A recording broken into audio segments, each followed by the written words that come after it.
हाँ जी, राम राम ताऊ। राम राम राम। मैं ताऊ राजू बेनीवाल, गांव खेड़ी में 24 से। और आपसे सवाल करूंगा साहब, केंद्र सरकार के बारे में आप क्या कहना चाहोगे?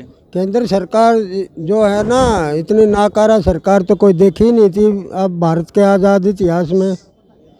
और ये फसल आ गए किसान बर्बाद कर रहे हैं, इसका बारे में क्या कहना चाहोगे? बिल्कुल गलत कर रहे हैं। किसी को भी अपनी फसल नष्ट नहीं करनी चाहिए। उस फसल को पकाने के बाद गांव के गरीबों में बांट दें और वैसे दान कर दें। गौशाला है, धर्मशाला है, अनाथ आश्रम है, बहुत जगह है देने की तो सरकार को देने की। और लेकिन केंद्र सरकार तो ये करी है, वही बात है किसान, वही बात है वो कहने लग रहे हैं। इसमें केंद्र सरकार का और उसका दोष क्या है? केंद्र सरकार का तो इसमें हम नहीं कहेंगे, क्योंकि हमारे किसी व्यक्ति ने आह्वान किया था कि भाई हम फसल की कुर्बानी देने को तैयार हैं, लेकिन हम फसल को भी बचाएंगे, अपने आंदोलन को भी चलाएंगे। और जो है इस आंदोलन ने यह साबित कर दिया है कि प्रधानमंत्री तो दूर ही है, तो गांव के प्रधान पद के लायक भी नहीं है मोदी। अच्छा, लेकिन एक और चीज़ है, नू बताओ, जिस तरह अगर 2024 में है अपना इलेक्शन है, अगर किसान ना कर उसका संगठन होगा तो फिर किसानों को संगठन जरूर बनाना चाहिए, क्योंकि 4.5 लाख से ज़्यादा किसान देश में आत्महत्याएं कर चुके हैं। आज तक उसके विरोध में किसी एमएलए एमपी ने इस्तीफा नहीं दिया। तो ये पार्टियां जो हैं विश्व व्यापार संगठन के दबाव में काम कर रही हैं। 1991 के बाद देश आर्थिक गुलामी की जंजीरों में जकड़ा जा चुका है। पार्टियां बदलने से कोई फर्क नहीं पड़ता, क्योंकि 1991 में जब चुनाव हुए उस समय फ्रांस के ला मोद अखबार ने ये लिखा था कि सरकार चाहे कांग्रेस की बने चाहे बीजेपी की बने, लेकिन वित्त मंत्री मनमोहन सिंह बनेंगे, क्योंकि ये विश्व बैंक का हुक्म है। क्योंकि उन्होंने अपनी कंपनियों के लिए दरवाजे खुलवाने थे। और इस तरह से आज जो है हमारा देश उस दौर में पहुंच चुका है जहां पर जैसे पिंजरे में बंद पक्षी छटपटा तो सकता है लेकिन कुछ बिगाड़ नहीं सकता। यह हालत जनता की कर दी है, ना उड़ सकता वो जब पिंजरे में बंद हो चुका है। आप पार्टियों के भरोसे 10 साल एक पार्टी कर रही है, दूसरे 10 साल ये कर रहे हैं। इस तरह से ये नाटकबाजी कर रही है, जैसे नूरा कुश्ती होती है ना, उस तरह से ये खेल हो रहा है। कि मैं तो ये कहता हूँ कि किसानों को, मजदूरों को मिलकर के पूरे देश में अपनी नए सिरे से राजनीतिक दल खड़ा करना चाहिए और हर गांव से ये कॉल देनी चाहिए कि भाई हमें आपके गांव से एक सच्चा ईमानदार देशभगत और चरित्रवान त्यागी तपस्वी आदमी चाहिए। नौजवान और ज़्यादा बढ़िया रहेंगे, क्योंकि उन पर ज़्यादा वो कालीमा नहीं होती है, उनके साफ आत्मा होती है। तो उन नौजवानों को प्रेरित किया जाए और पूरे देश में जब हम 85% हैं तो रातों रात पार्टी खड़ी कर सकते हैं, कोई बड़ी बात नहीं है। और जैसे हमारे जो हैं कृषि मंत्री कह रहे हैं कि सड़कों पर बैठने से जो है ना कानून नहीं बदले जा सकते, कानून रद्द नहीं हो सकते, तो हम उनको बता देना चाहते हैं कि हम सड़कों पर नहीं, आगे संसद में बैठेंगे। क्योंकि ये जो इस समय संसद है इसमें तो 543 में से 180 तो आपराधिक व्यक्ति हैं जिन पर अपराध के मुकदमे चल रहे हैं, जो दागी लोग हैं। ये नकली संसद, असली संसद तो यहाँ बैठी है, देश का आवाम यहाँ बैठा है दिल्ली के चारों तरफ। तो देश की असली संसद ये है। और मैं कहता हूँ कि जो संयुक्त मोर्चा है उसको कहना चाहिए कि 3 महीने से आप जो है हमारे साथ मजाक कर रहे हैं, इसलिए मोदी कुर्सी छोड़ो, तुम्हारा कोई हक नहीं है और सत्ता में बने रहने का। क्योंकि डॉक्टर राम मनोहर लोहिया ये कहते थे कि जिंदा कौमें 5 साल तक इंतजार नहीं करती। इसलिए अब ये बिगुल बजाना पड़ेगा कि हम इस सरकार पर कोई भरोसा नहीं करते, इस सरकार से इस्तीफा मांगना चाहिए। इस सरकार का कोई नैतिक अधिकार नहीं बचा है इसमें सरकार में बने रहने का। ये देश बेच रहे हैं, श्रेयम देश बेच रहे हैं, सरकार में बैठकर सरकार को बेच रहे हैं। इससे ज़्यादा गद्दार और कहाँ मिलेंगे? जो आदमी आपने भेजा रखवाली करने और वो कर रहा है चोरी, सब बेच रहा है सारे महकमों को, तो 5-5, 7-7, 10-10 हज़ार में हमारे बच्चों को नौकरी करनी पड़ेगी। वो भी उनको नौकरी मिलेगी जो बीजेपी का गीत गाएगा। ये तो सारे देश को बांधने का कार्यक्रम कर रहे हैं। और जब चाहे उसको घर भेज देंगे, हटा देंगे। अगर कोई इधर उधर की बात करेगा तो ये जो कंपनियां हैं, कंपनी राज लाना चाहते हैं, खेती किसानी पर कब्जा करवाना चाहते हैं, इसके पीछे भी बहुत बड़ा इनका स्वार्थ है।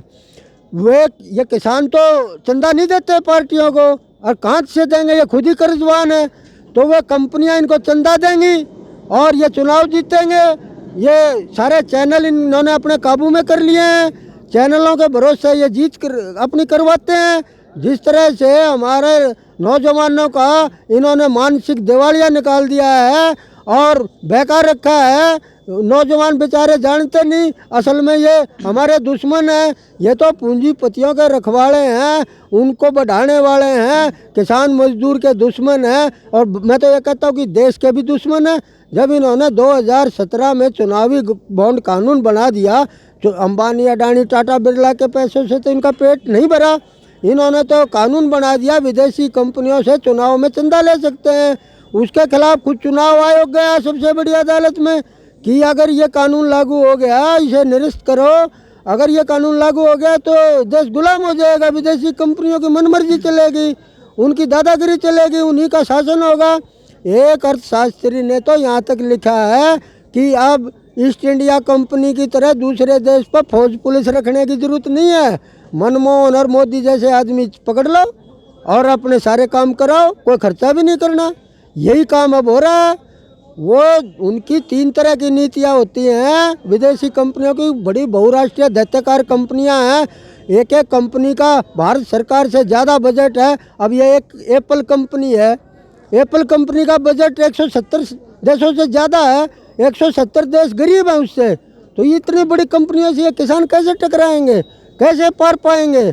इनके पास तो कुछ भी नहीं है, ना ये वकील कर सकते, ठेके पर खेती कराएंगे। क्या बकवास कर रहे हैं ये आप। पहले जो अनाज है उसको तो सरकार खरीद नहीं पाती, सारा जो है ना 6% से ज़्यादा खरीद नहीं है सरकार की, और कह रहे हैं कि हम नया पैसा लाएंगे, निवेश करेंगे। ये पहले ही उत्पादन से हम जूझ रहे हैं, ज़्यादा उत्पादन से 1100 रुपये धान पिटा अब इस साल। तो कितनी दुर्गति किसान की हो रही है, वह कहाँ से ज़्यादा पैदावार करने से क्या भला हो एक मिनट, एक जाएगा? सवाल करता हूँ आपसे मैं। मोदी सरकार कह रही है ये 2 किलो राशन दे रहे हैं, चीनी दे रहे हैं, गेहूं दे रहे हैं, उसके बारे में क्या कहना चाहोगे? देखो, जब MSP खत्म हो जाएगी, अब ये भारतीय खाद्य निगम को भी बेच रहे हैं, उसको कोई पैसा नहीं दिया है। 2,65,000 करोड़ रुपए कर्जा है उस पर, उसके लिए उन्होंने कोई इंतजाम नहीं किया। तो ये कहाँ से सरकारी खरीद होगी? ये सिर्फ नाटकबाजी कर रहे हैं, झूठ बोल रहे हैं। झूठ बोलने का तो इनका काम ही है, ये पार्टी ही झूठ पर खड़ी है। पाप के पैसे से झूठ की इमारत पर जो ये इन्होंने खड़ी की है, ये ढह जाएगी। अब ज़्यादा दिन नहीं रुकेगी, ज़्यादा दिन नहीं चलेगी, क्योंकि सबको अब मालूम हो गया कि ये झूठ बोलते हैं। कहाँ पर आप विश्वास करोगे इनका? इन्होंने तो पिछले साल मोदी जी ने कह दिया यहाँ 15 अगस्त को कि 2 अक्टूबर से पन्नी बंद। अरे इतनी बड़ी बड़ी झूठ बोलते, पन्नी और ज़्यादा बढ़ गई। उसके बाद एक प्रधानमंत्री इतनी बड़ी झूठ बोलता है, कोई सोच भी नहीं सकता। पहले गांव में झूठे आदमी को चारपाई पर भी नहीं बैठाते थे लोग, ये कहते थे चलो अपना काम फिर करो। ये सरकार बना दी, इसके बारे में बताओ। ये सरकार जो बना दी, इसमें तो यही हो रहा है ना कि देश में सच्चाई और ईमानदारी खत्म होती जा रही है, और शराब के चुनाव हो गए हैं, और शराब में बह आकर वो भी छुटा, उसके वही बात है, इस्तीफा तो दिया या नहीं। वो इस्तीफा देने से कोई फर्क नहीं पड़ेगा, एक MLA से कोई इस्तीफे देने से फर्क नहीं पड़ता, बल्कि उन्होंने तो विपक्ष को कमज़ोर किया है। एक आदमी और बढ़ता, अगर ऐसी नौबत आती सरकार गिराने की तो उसकी मदद होती। उन्होंने तो सरकार का ही भला किया है, सत्ता में जो पार्टी है उसी की मदद करी है एक तरह से। ये लोग तो वैसे भी बदनाम है पहले से। ये देवीलाल का परिवार तो सारा बदनाम हो चुका है। मैं तो कहता हूँ परिवारवाद को मार दो, उसी दिन पूंजीवाद देश से खत्म हो जाएगा। परिवारवाद के कारण ये पूंजीवाद है, क्योंकि 5, 7, 10 घरानों को, परिवारों को, उनको खिलाना पिलाना, उनकी जेब भरना उनके लिए, पूंजीपतियों के लिए बड़ी बात नहीं है। तो देखो, महाभारत हुआ था किसी कारण, जब एक अंधा था धृतराष्ट्र, वो जन्म से अंधा था, उसने अपने लड़के का पक्ष लिया, और आज तो घर घर में धृतराष्ट्र है। अरे बाप बेटों की पार्टियां बनी हुई हैं। इन पार्टियों ने इन किसान मजदूरों को अनेक जगह बांट दिया। जिस नेता पुत्र को चाहिए अलग पार्टी। अरे कितनी पार्टियों में हम जाएंगे, कितनी जगह हमारा वोट बट रहा है, ये भी तो सोचो। जब हमारा वोट इकट्ठा होगा, पूरे देश के किसान मजदूर एक झंडे के नीचे खड़े होंगे, उसी दिन किसान मजदूरों का शासन आ जाएगा। इन्होंने चुनाव इतने महंगे खर्चीले कर दिए, गरीब आदमी चुनाव से बाहर कर दिया। एक जैसे चाट खिलाते हैं ना, उसी तरह से आदत डाल दी लोगों की चाट के ढाल घेर दिए। ऐसा कर दिया कि भाई चुनाव में जो ज़्यादा खर्चा करेगा उसी के पीछे ज़्यादा पब्लिक लगेगी। और बता दो, किसान और सरकार के बीच में कोई समझौता हो सकता है? अभी कोई उम्मीद नहीं है। किसान के दिमाग में कोई ऐसी बात हो? रास्ता सरकार के हाथ में है, सिर्फ दो ही मांग है और श्री कृष्ण ने कोई बीच का रास्ता है? बिल्कुल नहीं है। सरकार श्री कृष्ण ने दुर्योधन से अपील की थी 5 गांव पांडवों को दे दो, कोई बड़ी बात नहीं थी, महाभारत युद्ध नहीं होता, लेकिन उसने कहा मैं सुई की नोक के बराबर भी नहीं दूंगा। इन्होंने ये ना तो राज मांग रहे मोदी का, ये अब भी यही कह रहे हैं कानून तो रद्द नहीं होंगे। तो मैं यही तो कह रहा हूँ ना, ये कृषि जो है राज्य का विषय है, ये तो बेमतलब कर रहे हैं, धींगा मस्ती, बदमाश है ये लोग, झूठे हैं, बदमाश, इनकी बदमाशी चरम सीमा पर है। इन्होंने जो कृषि राज्य का विषय है उसी पर ये डाका डाल रहे हैं। क्यों बेमतलब इसमें ये पेच फंसाए हुए हैं? इनको कहना चाहिए, एक चाय बेचने वाला कैसे कह सकता है कि ये कानून अच्छे हैं? अरे किसानों से कहना चाहिए था भाई आपको अच्छे नहीं लगते, आपके हक में नहीं है। इसमें बुराई क्या नजर आई? बुरा क्या लगा इसमें? जब एसडीएम से आगे आप अदालत में नहीं जा सकते, कितनी बड़ी रुकावट डाल दी इन्होंने कि आप अदालत के दरवाजे नहीं खटखटा सकते, एसडीएम फैसला करेगा। लेकिन अभी तो सरकार कह रही है ना, इसमें जो हुई गलती है उसको ठीक कर कहाँ के एक भी ठीक नहीं की अभी तक, क्यों नहीं करी? नहीं बोल तो रही है ठीक कर लेंगे। करी क्यों नहीं? अब तक 2-3 महीने हो गए, नंबर दिया गया है। नहीं इन्होंने जो है सारे ये झूठ बोलते हैं। उन्होंने तो यहाँ कह दिया अभी भाई कड़ा तो कुछ बताया ही नहीं, जबकि 11 दौर की मीटिंग हुई, हर चीज़ बताई, हर पॉइंट बताया, और ये कह रहे हैं 16 पॉइंट बता दिए कि यहाँ कमियां हैं, और फिर कह रहे हैं अब ये प्राइवेट मंडियाँ खोल रहे हैं कि उसमें कोई पैसा नहीं, कोई टैक्स नहीं लगेगा, कोई खर्चा नहीं होगा, और तो हमारी ये सरकारी मंडियाँ तो मर जाएंगी, सरकारी खरीद कहाँ से होगी? सब जगह इनको बता दिया। ये इतने झूठे लोग हैं। सरकार और किसान के बीच जो डायलॉग है वो चालू होगा? बिल्कुल नहीं होगा। जब हमारे पहले जो इन्होंने जबरदस्ती बंद कर रखे हैं हमारे नौजवान, उनको छोड़ो पहले। हमारी तो शर्त यह है कि उनको जेल शरिया करो, उन पर झूठे मुकदमे ना बनाओ, झूठे मुकदमे हैं वो उनको छोड़ा जाए। अरे जो बच्चे दिल्ली का जानते नहीं रास्ता, वे इधर से उधर चले गए, तुम उन पर 307 के केस बना रहे हो, शर्म नहीं आती इनको? वो सरकार तो ये कह रही है किसाना की चाल थी। किसानों की बिल्कुल चाल नहीं थी, सरकार उसमें मिली हुई थी। आरएसएस के लोग पुलिस की वर्दी में थे। ये तो पुलिस की बहुत बड़ी नाकामी है, उनकी बहुत बड़ी उनका कमीनापन है कि जब वो पुलिस की वर्दी में आरएसएस वाले घूम रहे हैं, उनके साथ हैं, और उनको तो जेल भेजना चाहिए था आरएसएस वालों को। देखो किसानों ने रेल रोक दी, भारत बंद कर दिया, अब आगे क्या करेंगे? हम सब कुछ करेंगे। 28 तारीख को फैसला होगा, दिल्ली कुछ भी कर सकते हैं। हम जो संयुक्त मोर्चा फैसला लेगा हम उस पर अड़िग है, चाहे कुछ भी कुर्बानी देनी पड़े हमें। थोड़ी पीछे हो जाए और तब राम राम बहुत बहुत बैठे रहो बैठे रहो।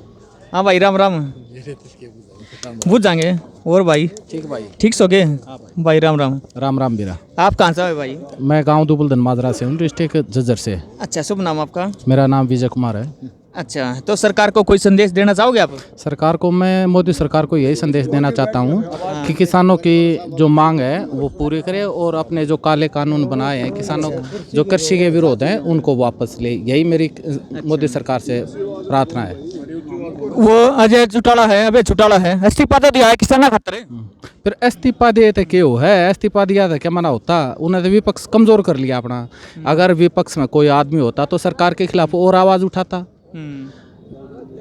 इस्तीफा देने का फायदा है जब मनोहर सरकार के जेजेपी वाले इस्तीफे दे, जब फायदा है भाई। फिर ये तो नुका दी, ये तो नुका लग रहा है हमने किसान खातर सब कुछ दे दिया, इस्तीफा दे दिया, सब कुछ दे दिया। इस्तीफा दे दिया, सब कुछ के दे दिया। बता तू, एक वो घनबाग बन यो दे दिया। ये कहने लग रहा है किसान खातर तो इतना बढ़िया कर दिया। दलाल का जो बयान आया था इस पे आप क्या कहें? किसान का बारे में जेपी दलाल का जो बयान आया था उसके बारे में कुछ? आदमी यहाँ मरे हैं तो घर में मर जाते हैं यार एक बात बता तू मने, किसान ना ना था बना के जेपी दलाल उड़ा खंदाया था। जब किसान उसने कुर्सी के ऊपर बैठाना भी जानते हैं ना, और तो वो तारना भी जानते हैं, उसको कैसे उतारते हैं। उस जो किसानों की सादत की मान सम्मान नहीं कर सकता वो क्या है? कुछ नहीं है। मैं तो उसको कुछ मानता नहीं अपने आप में। वो जेपी दलाल चाहे मंत्री हो चाहे कुछ भी बना रहे, लेकिन किसान उसको कुछ नहीं मानते। उसकी खुद उसकी कौम ने उसके दलाल खाप ने उसका बहिष्कार कर दिया, ओका पानी बंद कर दिया। अब गम आ गया साहब की बात बताऊँ मतने, जिस आदमी का ओका पानी खाट पर बैठना बंद हो गया है वो को मानस मत आता नहीं। हाँ, वो मर्या बराबर हो है एक तरह का। अच्छा, फिर इस तरह 26 जनवरी ने वो हो रहा था ट्रैक्टर मार्च, उसके बारे में क्या रहा? भाई साहब देखो, मैं ये बताना चाहता हूँ, अगर इंटरनेशनल लेवल पर दिखाते, एक तरह का इतिहास लिखा जाता, किसानों के इतने ट्रैक्टर जो शांतिपूर्वक ढंग से दिल्ली में प्रवेश किया, दिल्ली वालों ने उनको ऊपर फूलों की वर्षा की। अब जिस दिल्ली वाले की जितनी भी औकात थी, चाहे चाय की हो, पानी की हो, बिस्कुट की हो, कैसी भी हो श्रद्धा, उन्होंने थोड़ी थोड़ी जगह दूर दूर पे मतलब सबको खिलाया पिलाया। तो उन दिल्ली वालों ने तो खूब सम्मान दिया, लेकिन सरकार ने वो चीज़ दिखाई नहीं। सरकार दिखाती है अपनी अपनी। अच्छा, हाँ, सरकार आप भी दिखा रही है, किसान कोई नहीं दिखा रही। किसान की सरकार तेन कहा भीड़ घट गई, मन को भीड़ बढ़ गई। अच्छा, हाँ, फिर ये कहने लग रहे हैं किसानों का जो अपनी भीड़ है वह कम होने लग रही है। अच्छा, ये किसान और सरकार के बीच जो डेडलॉक है, इसको खत्म करने का कोई छोटा सा रास्ता आपके दिमाग में? भाई मेरे दिमाग में आता यो है, ये बालक पकड़ रखे ये छोड़ दो, और सरकार ते जो किसानों ने मांग कर रखी है वह पूरी कर दो।